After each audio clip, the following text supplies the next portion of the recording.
a thunderstorm warning for northwestern Livingston County in central Illinois, southern LaSalle County in north-central Illinois, until 1:15 a.m. At 12:14 a.m., a severe thunderstorm was located near Roanoke, or 10 miles northeast of Eureka, moving east at 40 miles per hour.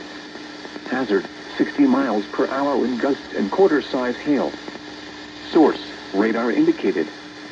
Impact, hail damage to vehicles is expected. Expect wind damage to roofs, siding, and trees. Locations impacted include Streeter, Pontiac, Seneca, Gridley, Flanagan, Wayona, South Streeter, Cornell, Ransom, Rutland, Kangley, Long Point, and Dana.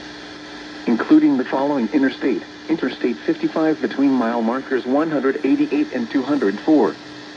For your protection, move to an interior room on the lowest floor of a building.